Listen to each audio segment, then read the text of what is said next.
Hi, everyone. Welcome back to the Dear Tober podcast. I'm Sarah. I'm Cass, and this is Tober.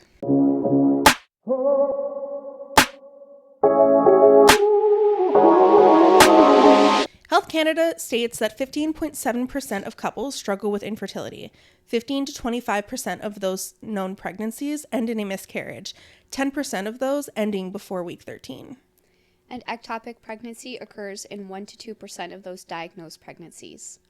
Overall, fatal mortality rate was 8.1 per 1,000 births, with multiples being at 13.5 per 1,000, and singletons being at 4.8 per 1,000.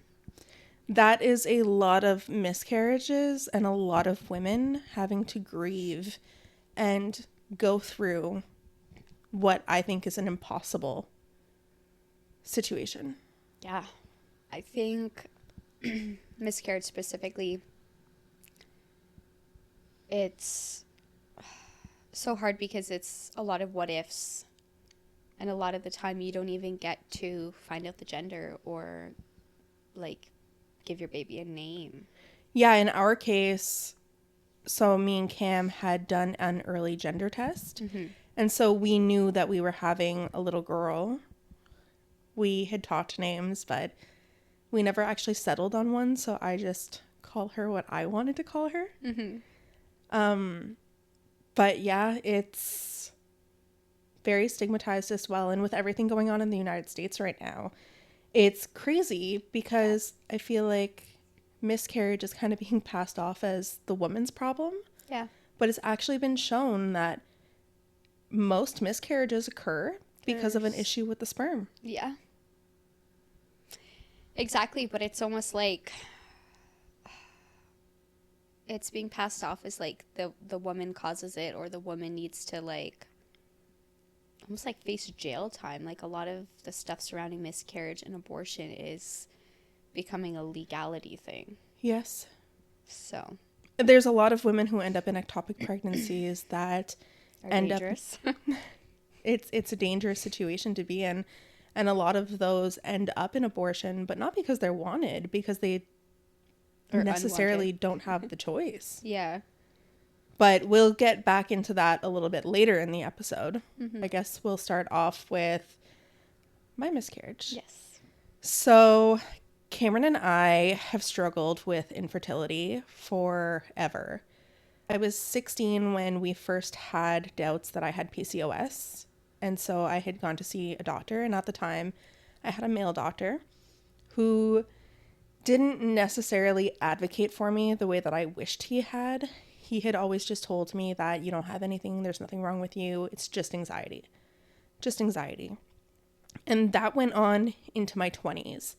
But I had very irregular, very heavy, very like debilitating menstrual cycles.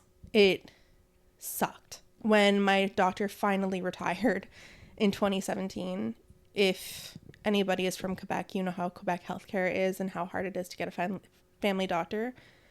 I was very lucky when he retired that my dad had a doctor and my dad was able to get me in with his. And so they took me on. Well, she took me on, I should say. And she is a godsend. Having a female doctor, 10 on 10 do recommend, because I find they listen to you, and when you think that there is a problem, they actually take it into consideration. Probably because they know exactly what it feels like to be overlooked. So Actually, funny that we're saying this, because most testing, most everything, I mean, even if we look at the construction of cars and seatbelts and everything, they are built for men. mm-hmm.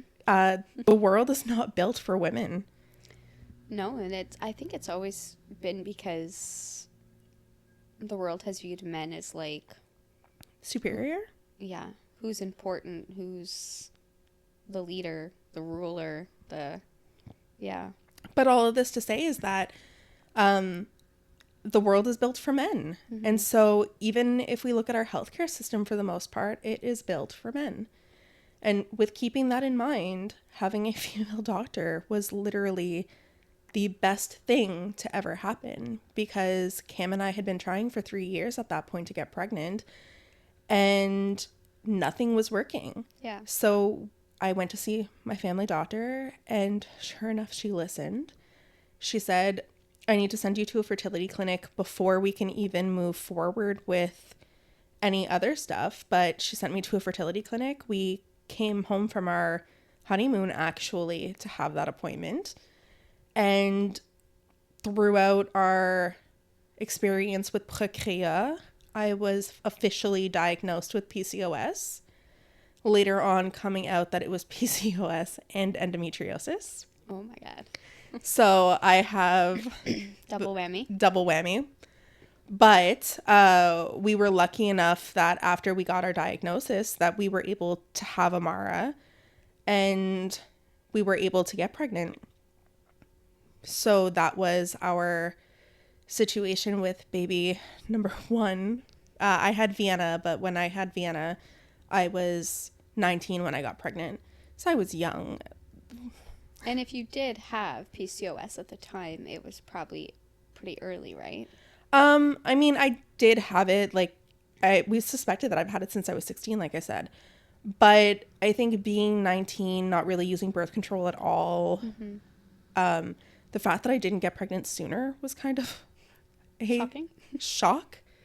I think I automatically assumed, like, I know exactly what's going on. I had done enough research on it at the time.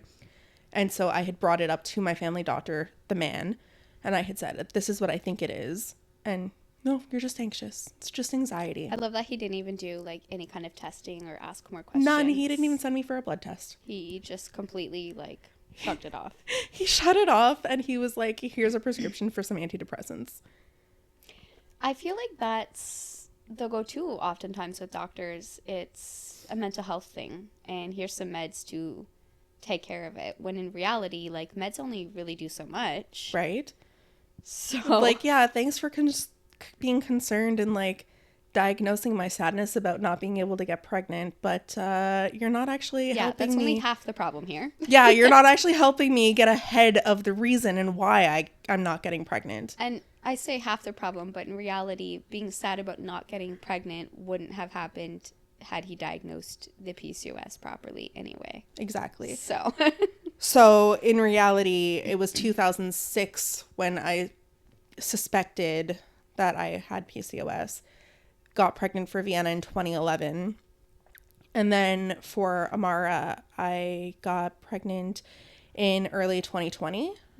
At that time for Amara, yeah, it was fertility treatments and the whole deal. You probably would have gotten pregnant not much sooner than I did for Tober, like in the years that we got pregnant. It would have been the exact same time because Tober was due like November 2nd or something like that. Yes, 5th or whatever. Amara was due November 6th. She was due on my birthday. So they were due at like the same time. Yeah. But she was born the 16th. She was born on the 16th. She did not let me celebrate Vienna's 9th birthday. So the girls are 9 years and 1 day apart. Oh, man. Yeah. It would have been funny to have like 9 years exactly. Like share a birthday 9 years apart. I fought with them. Like, I fought with the hospital. She was born at the Gatineau Hospital. And the whole time they're telling me on the 15th, they said, you know, we got to get down for your C-section. We got to get down for your C-section. And I fought them. I was like, no, it's my 9-year-old's birthday today. We're not doing this today. It's going to be tomorrow. And so they came to my room and got me at 11:30 at night. And then they wheeled me down and it's midnight and I'm in the hallway and I'm like, you can't bring me in yet. And they're like, okay, well, by the time that we get your spinal tap in and we get everything ready. By the time they cut into you and she actually comes into the world. Yeah, it was 12:41. There you go. But I was fighting the whole way through it. So that's Amara's welcome to the world story, which is happy. It's very happy moment for me to talk about Amara because she was so wanted for so long. Yeah. And then we were so scared that we were never going to have her. And then fast forward, we were trying to get pregnant for a little while again and nothing was working. So we stopped trying again. And then I went on the fertility drugs, managed to get pregnant. Everything was great. We had ultrasounds. We did the early gender reveal test. Found out it was a girl. Cameron had a mini meltdown. I'll never ever forget reading those results because I was standing at Eastside Mario's. I was getting ready to go into a planned work event with the girls from work. I was working the admin team at the time. And I get the results on my phone and I am like, okay, gotta call Cam to open it. And keep in mind, like, we have 2 girls. We're hoping for a boy by this point. Cameron's like, I just want somebody to show how to throw a football and actually be able to chase it. Vienna's really good at throwing a football. She can throw a wicked spiral, but he was wanting a boy. So all this to say, I called Cam and I said, I got the results. Are you ready to hear it? And he says, yes. And so... Did you look at them before? No. Okay, so you literally found out like the same time. I literally got the email at Eastside Mario's. And so I open up the results and I just go, oh. And he goes, what? I said, it's a girl. He said, no. Like, gender disappointment is a real thing. Yeah. I had not experienced it until that moment. I was happy. I was happy as long as it was a baby. I mean, considering everything you went through, then yeah, like, any baby at that point was probably like, whatever. Yes. And so, for me, it didn't really matter. But for him, there was a little bit of gender disappointment. And so, but we had our ultrasounds. We had 2 ultrasounds. We had our 6-week and then we had one at 12. Everything seemed good, happy, healthy with the baby. And then my second trimester hit, and next thing you know, I'm in the bathroom with a little bit of spotting. And it was I think a Thursday night. And so the Friday morning, I woke up and there was still some spotting. I texted my boss and I said, hey, I think I should just go to the hospital today. I don't think that there's something wrong. Mm-hmm. I went to the hospital and the hospital did a quick ultrasound. They said that there was no more heartbeat. So obviously that hit. I called Cam. Cam left work and he came to see me. And then we sat there for a while. And because I was in the emergency department, they were sending me for a secondary ultrasound on a better machine. So I had to keep my bladder full. And once again, the Quebec healthcare system, they have their moments. But I'm sitting there with a full bladder for like 3 hours waiting for this secondary ultrasound for them to just tell me like, yeah, your baby's dead. Mm-hmm. But while I'm in that room, I'll never forget the ultrasound tech. She refused to show me the screen. She was very dry. She was very rude. Mm-hmm. I didn't feel like I was having any empathy or any, like, there was no human emotion behind her. Yeah. And I think that really hurt because I'm there crying because I know exactly what's going on by this point.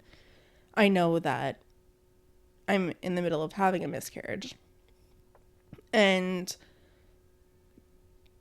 there's just this woman who's being so cold.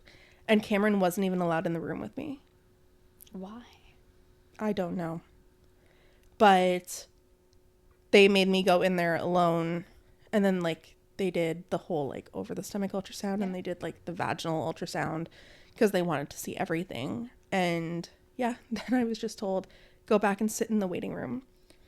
So I go back to the waiting room, went pee because, God, women who have been pregnant know that when you are stuck holding your bladder for that long, you just want to die. You want to explode. And when you actually go for that first pee, it's like, relief. So we go back to the emergency in that big waiting room. We're waiting. Another hour, 2 hours pass.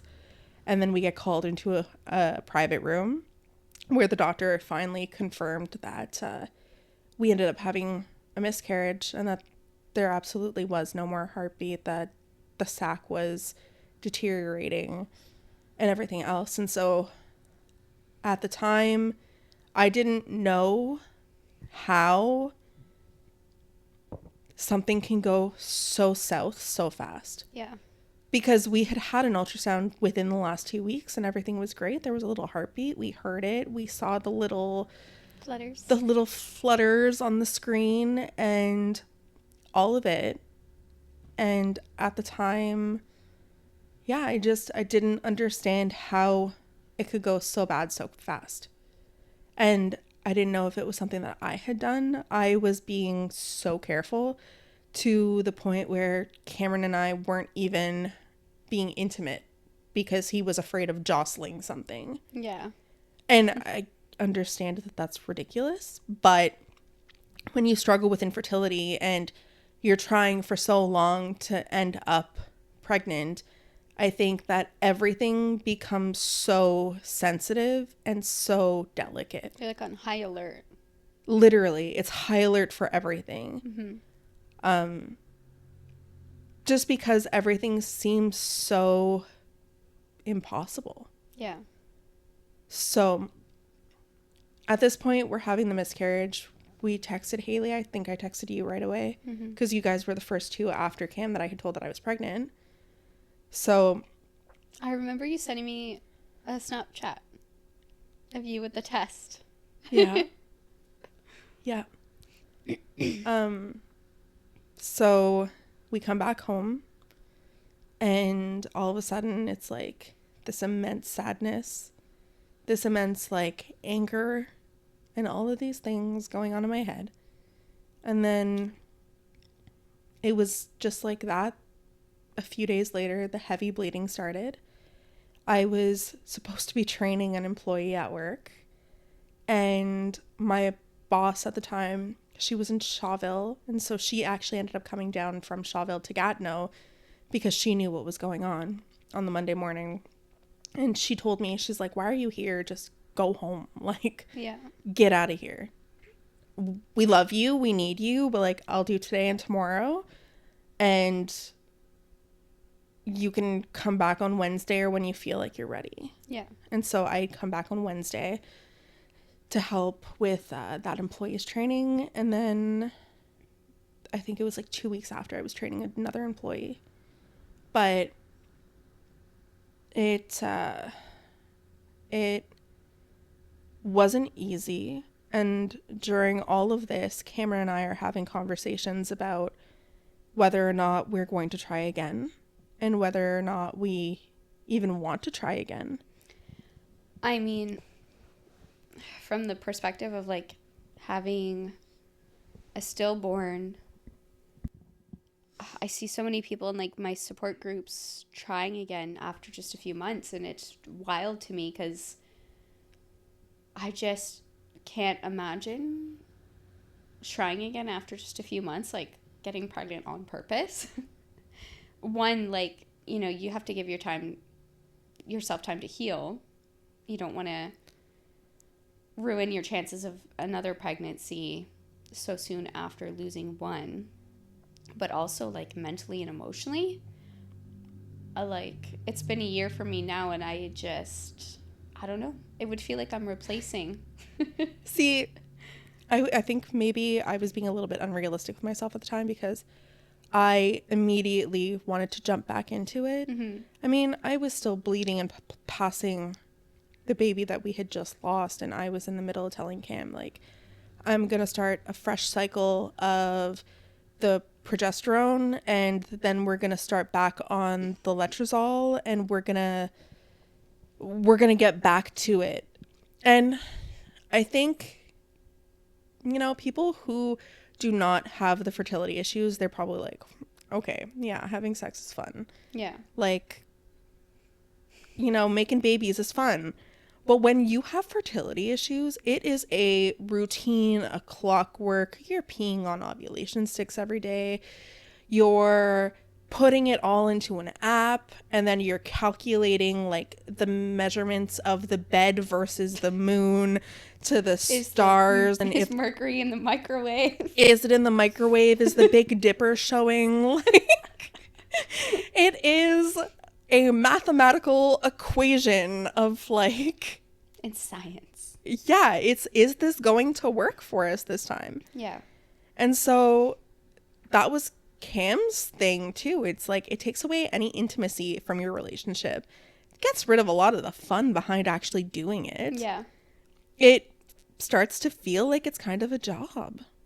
I mean, it is. And that's why a lot of people say once you actually stop trying is when you get pregnant, because you are getting rid of all that extra stress and expectation. Yeah. So, like I said, I was ready to just get back into it. And Cam was like, I don't necessarily think that I want to right now. mm-hmm. And at the time, I was like grieving the fact that we had just had this miscarriage, but also grieving the idea of having a third because Cam didn't want to jump right back into it. And I think in my mind, I knew that if it wasn't now, it wasn't going to happen, because when I got the diagnosis for the endometriosis, I was told that I only had a certain number of years that I would actually be able to carry a healthy baby. And I was told about 2.5 years after Amara. So you're already in it. I was already in it by that point. And so when we had the miscarriage, that was kind of also where my brain went, was, okay, well, I already have too hostile of a uterus. Mm-hmm. I don't have, like, I don't have the capability of carrying a child anymore. And then it also became does that make me less of a woman? Because I think as women, we put a lot of stress on ourselves as well, that, we're here to carry the children. We're here to make the families. You give us a sperm, we grow a baby. We're the foundation that the family is built on. I mean, for the longest time, that's how women were viewed. And I mean, a lot of people still view women that way, as just being like baby making machines and taking care of the household and the family, right? So yeah. But that's where my mind had went. And it goes back in time too that I kind of felt that way, because when we were struggling to have Amara, Cam and I had just gotten married. And when I got that diagnosis, I said, well, do you really want to be with me? Like, you can get an annulment. It's not too late, because you got into this marriage thinking that we were going to be able to have children someday. Yeah. And Cam had told me, no, like, I love you. I want to be with you. You're my person. I was like, okay, well, just know that, like, if you want the out, like, the out's there. Yeah. Because I think I had put that on myself, that it made me feel like less of a woman. And then when we fast forward back to this miscarriage, it definitely felt once again like I was less than, and that I wasn't going to be able to carry, and that it wasn't going to happen. And when Cam shut it down and said, like, I don't want to try right now, like I said, I think I kind of knew that it wasn't going to ever be a conversation that was going to come up. And the conversation did come up again in the future, a few months down the road of the miscarriage. And I had said, do you want to try again? And he said no. He said the loss and, like, the pain associated with the loss, and watching me go through it, and then him feeling it himself, but him repressing it because that's just what he does. Yeah. He's like, it was all too much. Not just that, but I think that's just like the go-to for most men. Yeah. Is to repress it. Yeah. I think a lot of men do that. They just hold it in, but I think that goes back to gender norms and gender stereotypes. Yeah, exactly. Women are the family makers, and men are the brick that hold it. Yeah. The provider. Exactly.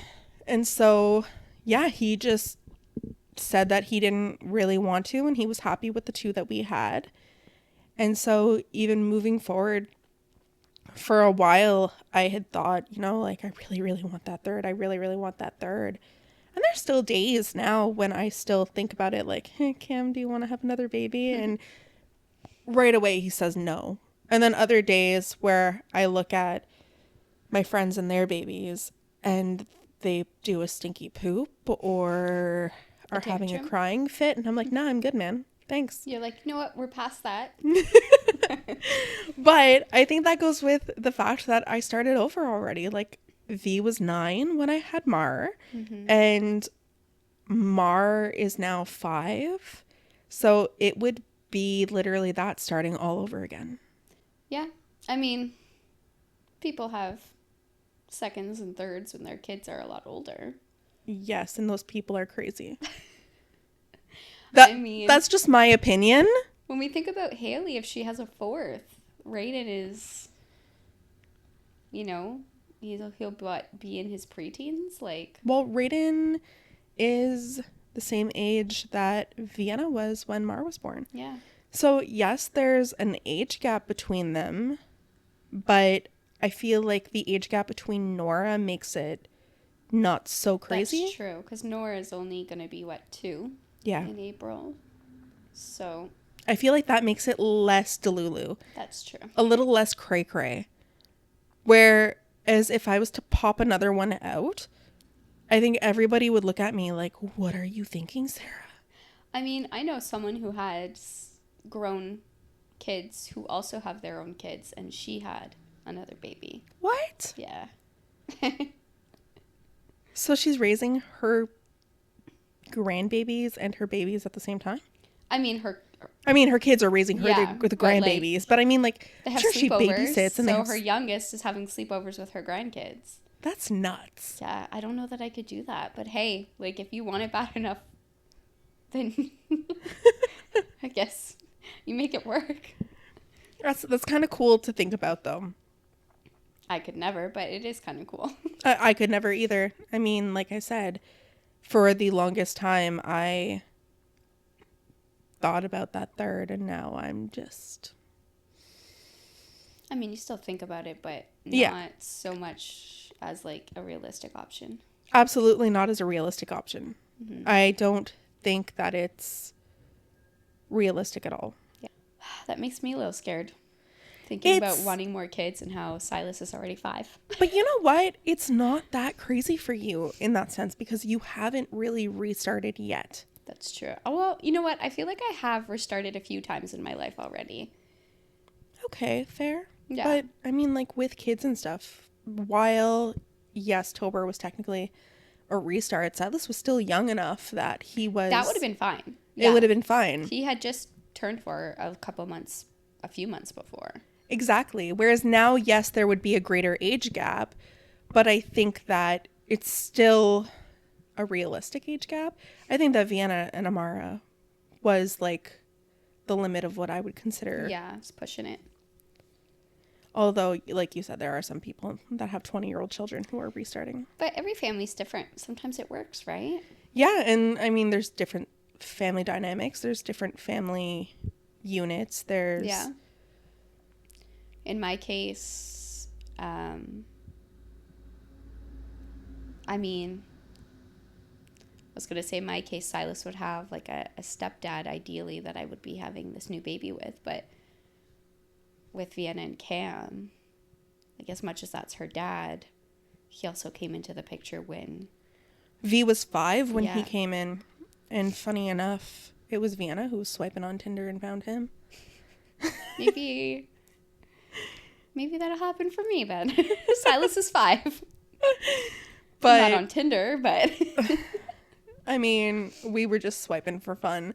And Cam's picture, it was him driving a boat. I couldn't even see his face. Like... I hate pictures like that. I do too. All you saw was like a ring, and it was an Assassin's Creed ring. Oh my. And he had like a backwards hat on. You could see he had like a beard. Yeah. And I mean, he was well built at the time. He was actively playing football. Yeah. And yeah, V was swiping and she just swiped. Because I was like, do you think he's cute? Do you think he's cute? Do you think he's cute? And she swiped on him and I'm like, why'd you swipe on him? You can't even see his face. She's like, but he's driving a boat and his beard looks nice. I was like, okay, V. Okay, so she likes beards. And she also likes tall. What? She likes tall. Cam's 6'4", so that fit the bill. Someone to climb. In more ways than one. I'd like to climb that tree. Oh my god. Okay, back on topic. But all this to say is, yeah, it was not the easiest. And like you said, you would be starting over. Yeah. Ideally with a stepdad. Yeah. I think that is a pretty good bridge to bring us into your current situation. Speaking of, I had recently decided that I didn't want a man for any future babies. I had the plan that I was going to go back to work and then be a strong, independent woman. Yeah, and then get a better paying job and then a bigger place. And then I was going to get a sperm donor. Yeah. And then I wouldn't have to deal with another baby daddy or partner. But with the trauma that you went through with Tober's dad, do we even call him Tober's dad? Like, what should we be calling him? I mean, his father. I feel like his sperm donor. Yeah, like dad is more of a like endearing term. Yeah, like an intimate term for someone who's actually like dadding. Present. Yeah. Okay, so after Tober, I wasn't yet completely off of the idea of a man. No, you weren't. Until. Cheers, we're about to throw you under the bus, dude. Yeah. Until I got pregnant after Tober. And then I think I was really thrown for a loop, thrown off of the idea of men, and everything about a man gave me the ick, and that's when I decided no more man. But I think that you need to go into detail of why you got the ick. Yes. So, I was not trying to get pregnant. In fact, I was on birth control. I was not ovulating. Yeah. Really? Yeah. That's why I was so shocked. I was not ovulating. I was tracking everything in the Flow app, and yeah, on birth control, not ovulating. So, by the grace of baby Jesus himself, I got pregnant. Like I needed this.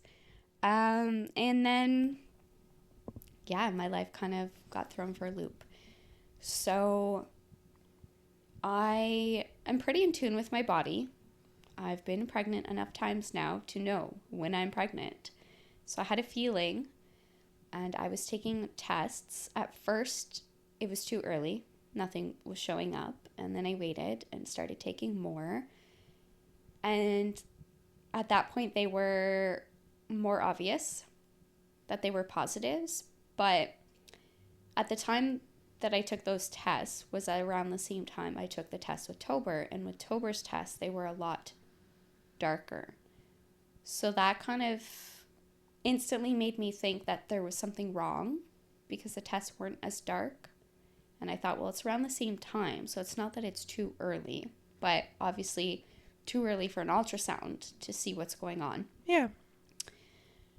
So at the time, I made an appointment with my family doctor because I knew that if I were to keep this baby, I would need to get into the high-risk OB quickly, especially considering after everything with Tober, not just diabetes related. And then I told the baby's father.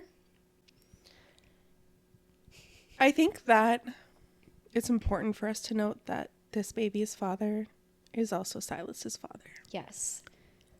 So they decided to give it another shot over the summer, and I was so happy for them.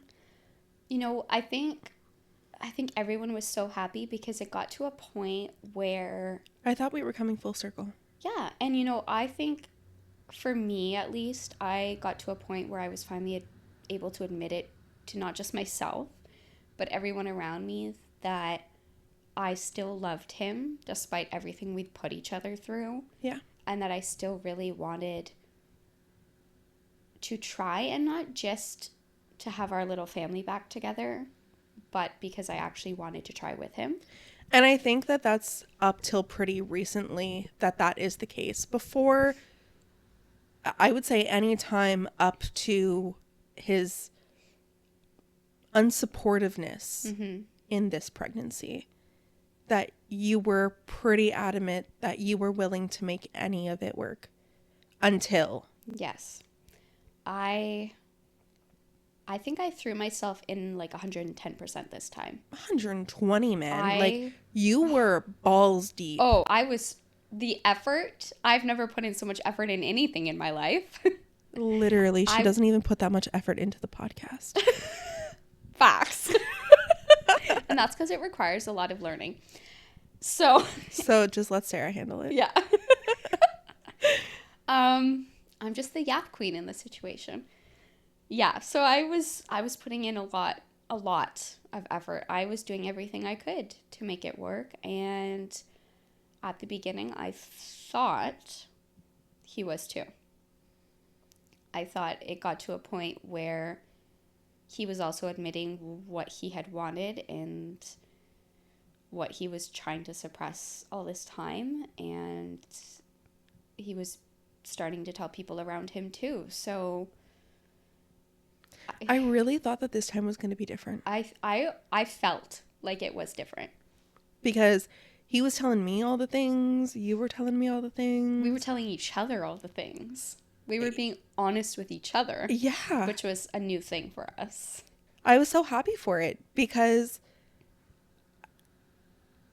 we know that you and I have been best friends, but on the other side, things with him and I had been very rocky. Yeah. Because of his treatment of you in the past and his attitude towards certain situations. And while we've agreed that you're not perfect in any of this, and I've called you out for it, he doesn't like it when I call him out. I mean, no one likes to be called out, but I think it's one thing to take accountability and know that you've also done wrong, and a whole other thing when you act like you haven't. Yeah, and I think that's the big aspect of where shit hit the fan, is that it's in the taking accountability for your actions in those specific situations. He just was not willing to take his accountability for anything that's ever been done on the first time that you guys dated. And so when we went for round 2, I guess, I was excited for you guys because I felt like there was some taking of the accountability. You had taken full accountability on your side. Yeah. And like you said, you guys were really being honest with each other, and you guys were really putting in like the full, well, at least you were. Yeah. You know, looking back now, I don't think I was getting the same effort from the beginning. I was expecting more from someone who really wanted his family back together. I wasn't hearing from him much throughout the day, understandably, because of his work. But, you know, even after work, like, I would barely hear from him until later at night, and then, you know, not too much until bedtime, and then start a new day. So we weren't really getting to chat much or to get to know each other again, because last time we had been together had been 3 years ago. So we've gone through a lot in those 3 years, and there's been a lot of growth. Yeah, we're different. Well, not necessarily from both sides, but I do think in a lot of aspects we are different people now. And so I wanted us to get to know each other again. Yeah, we still have that love for each other, but maybe not necessarily like completely in love with each other, because we are different people now. Yeah. So, you know, there was that, but there was also another woman. I'm not going to name names, obviously. Don't need to. She knows who she is. Yeah. And, you know, she had been around for a while, helping out, you know, at home and with Silas and the animals and whatnot. And, you know, it's not that I didn't like her. I think Silas having like a stepmom like that would have been good for him, and his dad having a woman like that in his life would have been good for him too. There's nothing against her. No, she's great. Mm-hmm. I mean, when I say she knows who she is, I don't mean it in like a petty or bitter way. Mm-hmm. I mean, there are decisions that could have been made keeping her in mind. But also, I think that her view of herself isn't necessarily where it needs to be because she knew exactly what was going on in this situation. I think she could do better. She is a great person, and I think she could do better than this situation that she's found herself in and continued to put herself in. Continues to put herself yeah. in. And so, you know, we did have a conversation about how if we're going to really give this a shot, she can't really be around anymore. And I know that he wanted to at least keep her as a friend, but the thing is there was a double standard. It's okay if you want to keep her as a friend, but I mean, you don't sleep in the same bed with your friends. No, and see, I had gone as far as wiping my social media clean of anyone I've even remotely flirted with. I remember that. And so I was expecting the same. If we're going to give this a real shot, then you should not still be super tight with someone that you have recently been sleeping with and basically living with. So she too found herself pregnant. The only difference is that he supported her through it. Yes. So from what I've been told, he did tell her that he didn't necessarily want a baby with someone other than someone he's already had a kid with. Which means you. Yeah. So... Unless he's got another baby mama somewhere that we don't know of. Yeah. And so he wasn't going to be really supportive of this child, and he wasn't really going to be there. And so ultimately she decided to have an abortion. And he supported her through it, and she ended up with an infection, and so he supported her through that too. And so she stayed with him so he could take care of her. Yeah. Which, top tier, like, I will throw him my props and say good job for that. It shows some growth. It showed growth, and I mean, that's what you're supposed to do. Yeah. As an adult, that's taking accountability for your actions. Yes, so that was like the first sign of accountability. Which I think actually made you, I guess, fall for him a little bit. Yeah. Because you saw that change. I saw that change in him, and I thought, okay, like, this is a start, right? And that's a big thing to be showing accountability for. Yeah. But, you know, I guess I had to kind of compromise on the still wanting her to be a friend, which is, you know, whatever. You know, I wasn't allowed to be friends with my exes or anyone I had been sleeping with. God forbid you even spoke to somebody who was the opposite gender. Yeah, I was going to say, like, put aside someone I dated or flirted with, but just talking to someone of the opposite sex, he could be gay and it would be a problem still. Facts. So that was like something I had to compromise on. But you were willing to compromise on that. I was willing because I wanted it to work so bad. But there was also the issue of him wanting to break things off with her in person. Yeah, because it never really happened.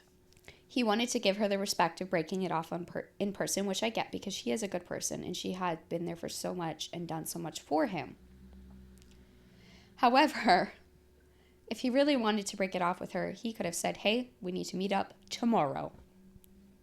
It didn't need to be put off as long as it did. No, because we're talking weeks. Yes.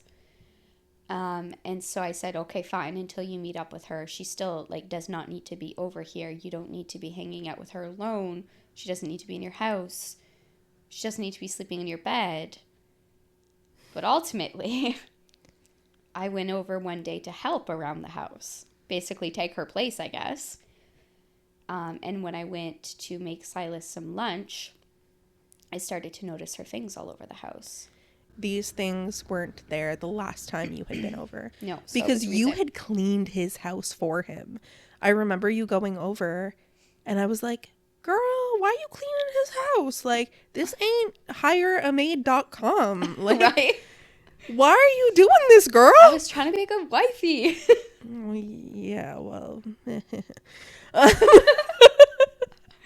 So, yeah, I started walking around the house, noticing a lot of things, noticing what very much looked like they had a movie night in his bed. There were bottles all over the bed. There were wrappers on both sides of the bed. Both sides of the bed were messed up. Her stuff was also in his shower. Her stuff was in the shower. Her meds were on the counter. And if you're leaving your meds behind and you're leaving your stuff in the shower, you're planning on coming back. You're planning on coming back. And so when Silas was eating lunch, I confronted him as calmly as I could, because I know in the past our fights escalate quickly. And so I wanted to keep this one calm and mature, I guess. Civil. It didn't end that way. Yeah, he basically told me that she had been there the night before. Yeah. So 24 hours before, because it was her birthday and she had no plans. And so she asked to come over and he said yes. And then she asked to sleep over and he said yes. And I asked if she slept in his bed. And at first it was no. And then it was a yes, but nothing happened. And my response was, I have known you since I was 12. I know exactly what you're like. If a girl is sleeping in your bed, guaranteed something happened. Not to mention, okay, the texts that he was getting from her in the weeks prior. Yes. And he was very honest about them. So with all of that being said, he was honest about what she was saying to him. Yes, we don't know what he was saying to her. Responding with. But with all of this said, if 1 + 1 is 2, then 2 + 2 is 4. Yes. And the math wasn't mathing. No. It wasn't adding up. And the look he gave me when I confronted him was very much I've been caught and I don't give a fuck because I don't care. And it seemed very much to be like a revenge thing. Oh, God. And he did straight up tell me, I do not feel bad and I'm going to do it again. That right there says everything you needed to know. Exactly. So he did tell me that night he was planning on going out to a bar with his brother and sister-in-law and that she was going to be there as well. And the week leading up to this, he had told me a lot about how his brother had wanted him to go to this bar for a while, and he finally agreed to it, and they made plans, and he was excited, but nothing about her going to be there. So when he told me she was going to be there, I'm like, oh, makes a whole lot of sense now. You're going on a double date. And then he told me she was planning on sleeping over again. And so I told him, well, if you saw her in person last night, why didn't you break it off? And he said, well, it was her birthday. I didn't want to do that to her on her birthday. Okay. But he had known for 2 weeks that this was the plan. There was lots of time before it reached her birthday. 100%. I can understand not wanting to end something or do something like that on your birthday. I've been broken up with on my birthday. 100%. Let me tell you, it sucks. But for 2 weeks? 2 weeks. That's... Come on. Yeah. And then again, well, I'm going to see her tonight. I was going to break it off tonight. Well, were you either going to do that at the bar in front of a bunch of strangers and your brother and your sister-in-law? Or were you going to wait till you guys both got back to your place and then do it? You were going to make her go all the way out there before doing it?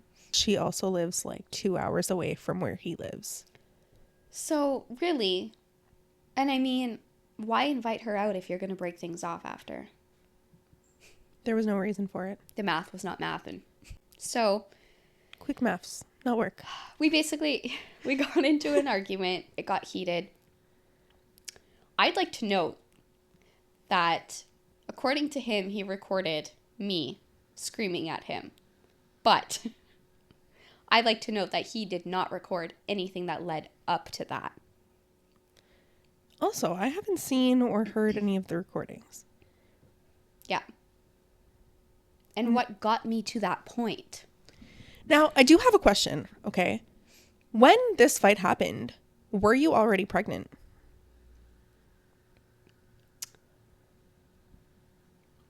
Yeah, I must have been.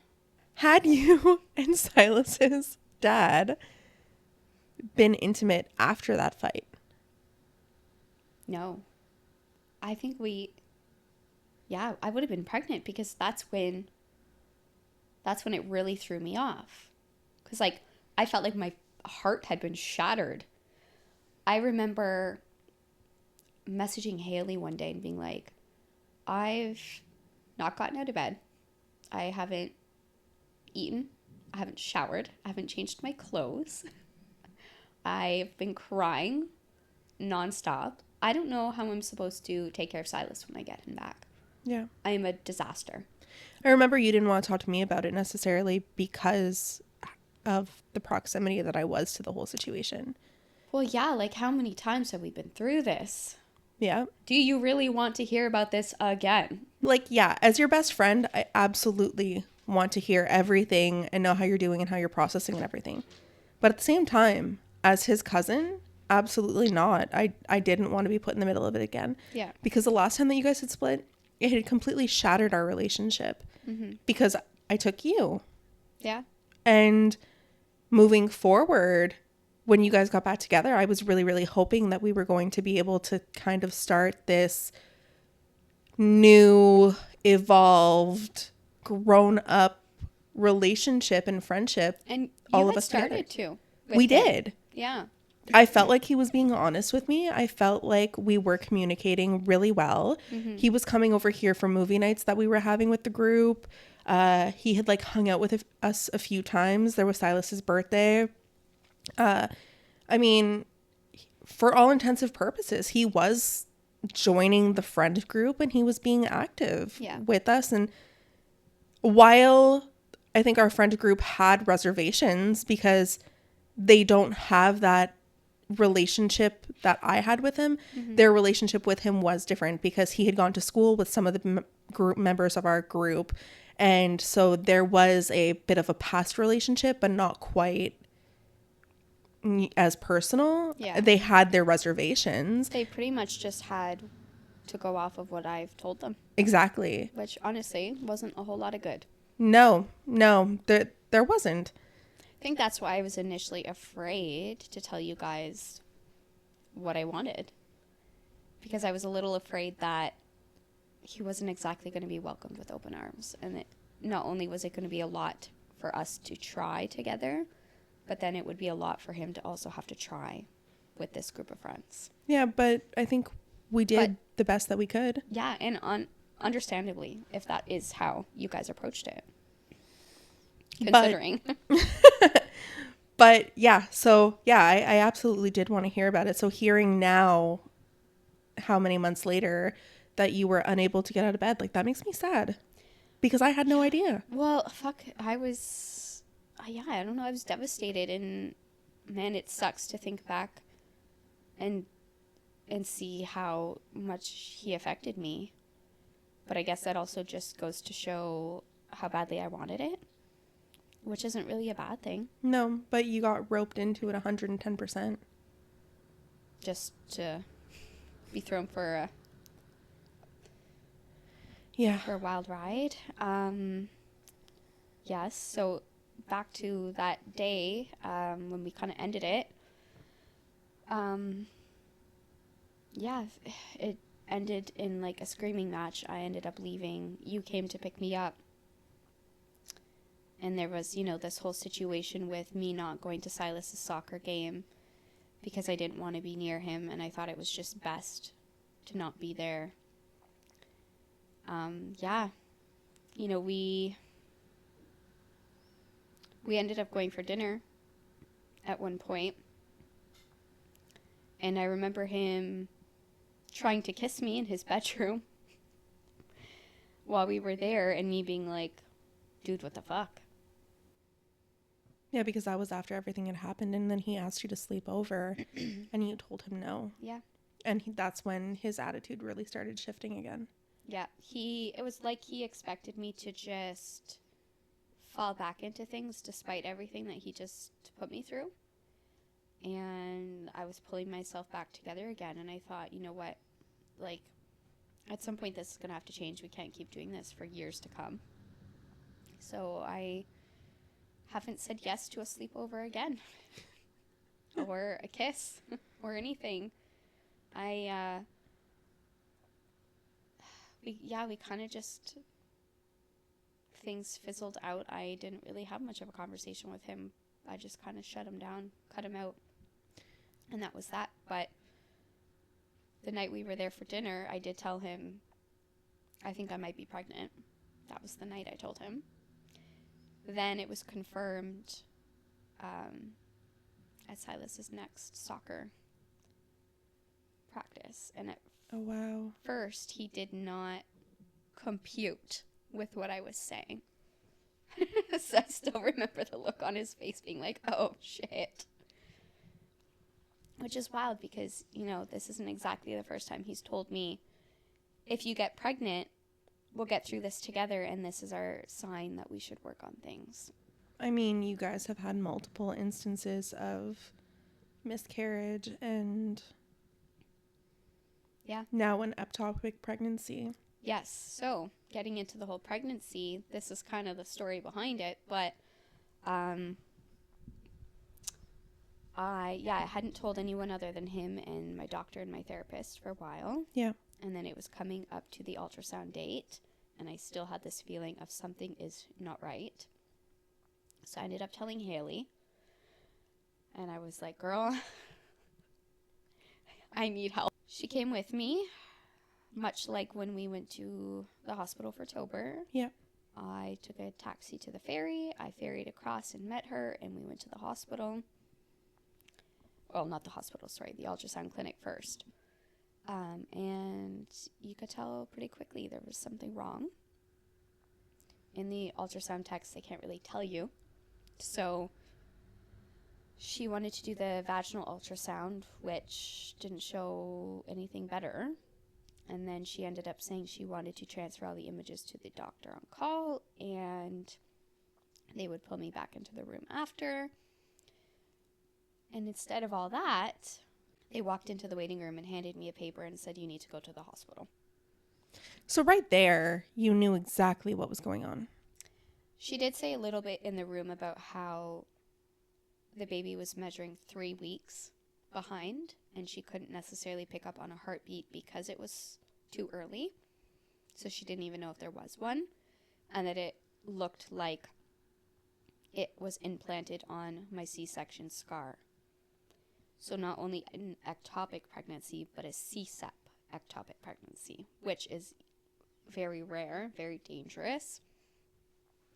But she couldn't be sure because it was so small. It's hard to tell. She wanted me to go to the hospital where they had better resources. And then when you got to the hospital, that's exactly when they told you what was going on. Yeah, so we went right to the hospital. God bless Haley for staying with me all day because I was freaking out. And at any point when you were at the hospital that day, did you call or text him to go see you? Yeah. And I told him what was going on. He said he was going to wait till he was done work. He was going to pick Silas up at school, and they would come. And I said, I don't think Silas should be here. And so he was going to drop him off at a friend's and then come. By the time he was doing that, I was done at the hospital. Okay. So I said, drop Silas off anyway. We need to talk.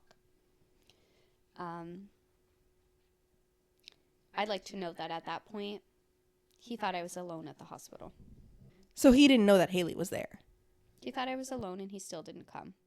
Well, okay then. Yeah. So, at the hospital, they basically said, we're doing blood work, we're giving you fluids, we're doing another ultrasound, another vaginal ultrasound, but it's still too early to tell. We're going to have to do a repeat in a week and then talk about options. So basically, I had to just go home with the idea that this isn't a viable pregnancy, but I don't really have any options at the moment to end the pregnancy. He also said, because they can't be sure, there is a slight chance it is still a viable pregnancy, and so I could wait like a month.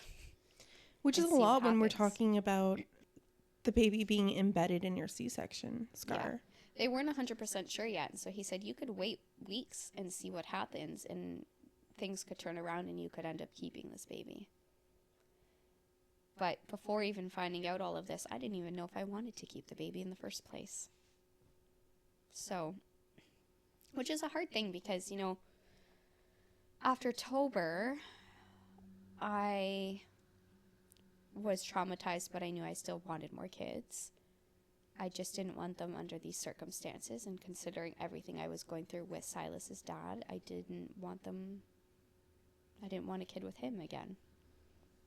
Which is fair. Yeah.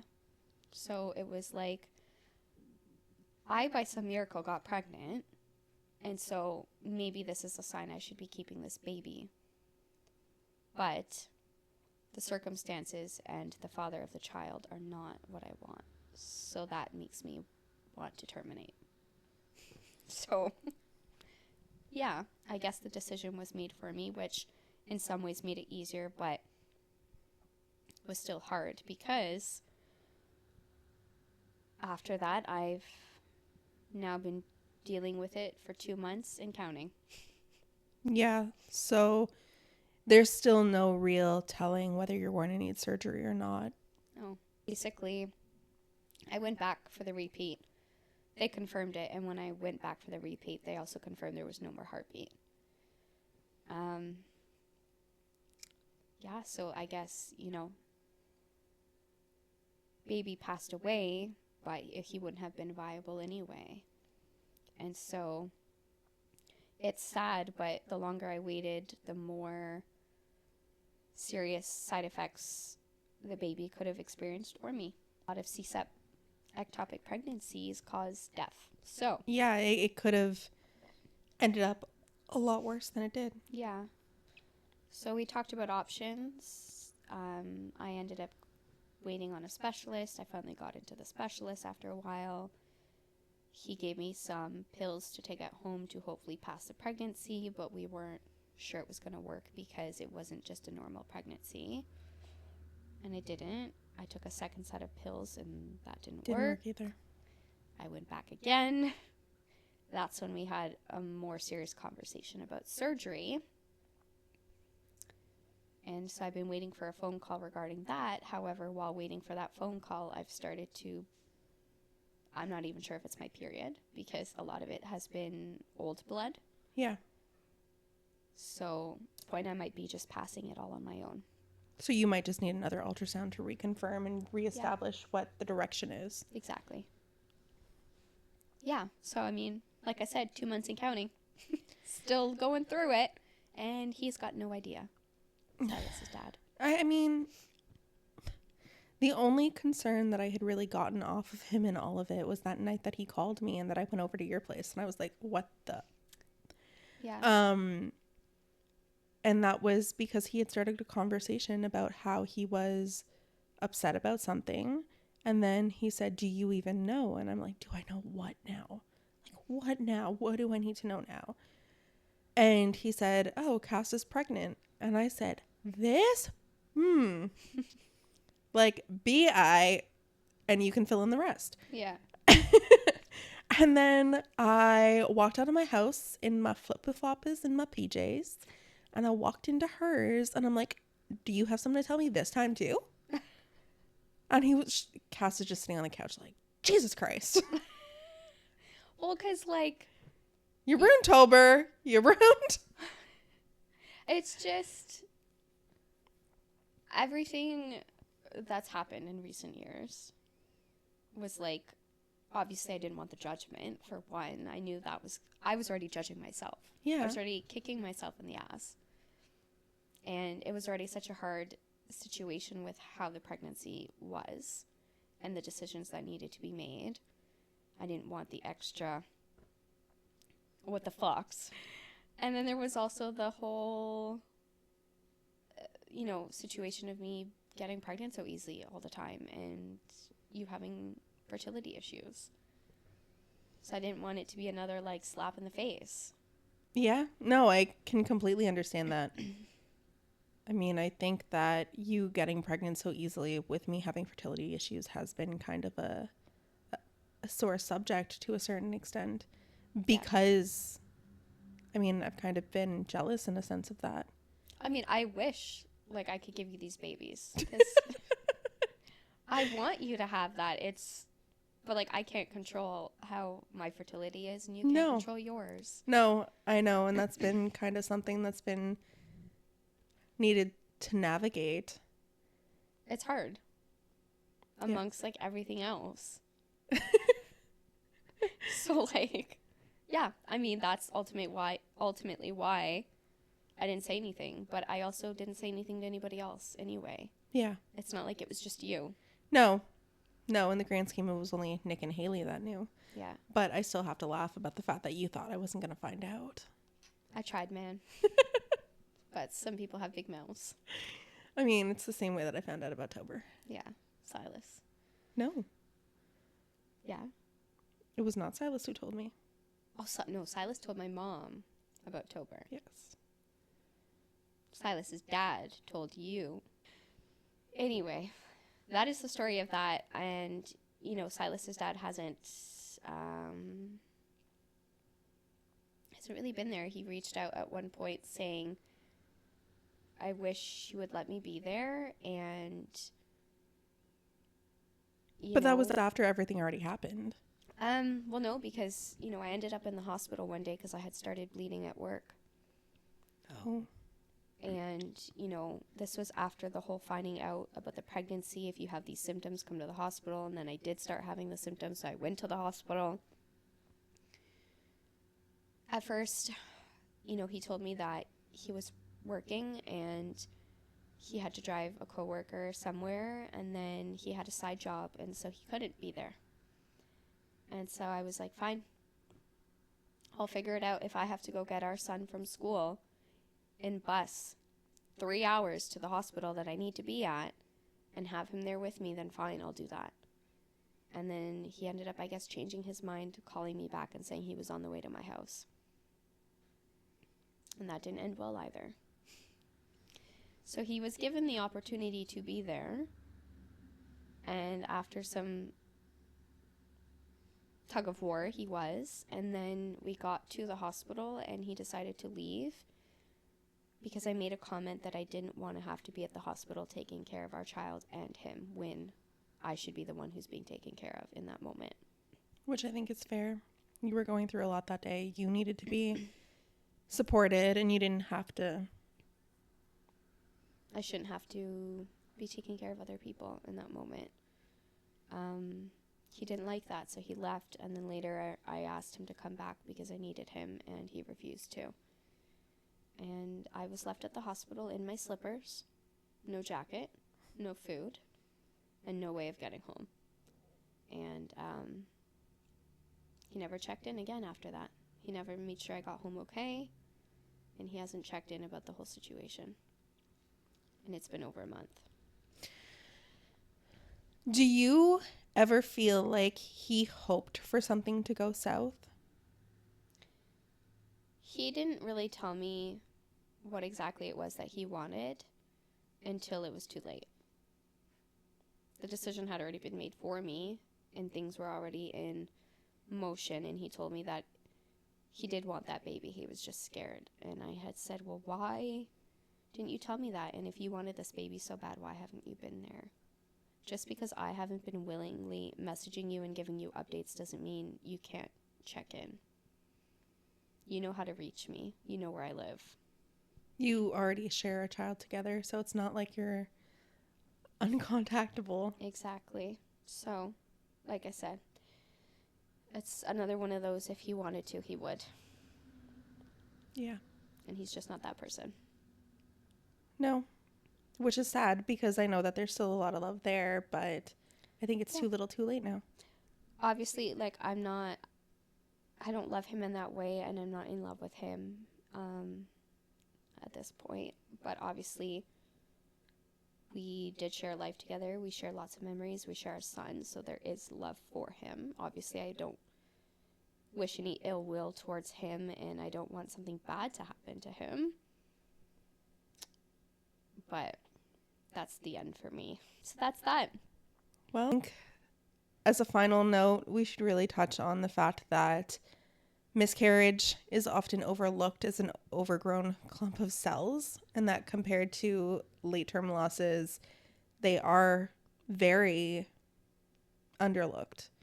A lot of people think it's just easier to forget about it, move on, try again. But, you know, having now been through an abortion, a miscarriage, a stillbirth, and an ectopic pregnancy, I can say They they're all all hit pretty very equal. hard, just in different ways. Yeah. At the end of the day, a life is a life, grief is grief, and none of it makes it any easier. No. So with that, we're going to end this episode. We will leave you with all that to process before we get into anything more again. Yes. But on that, have a great night, guys. Bye. Bye.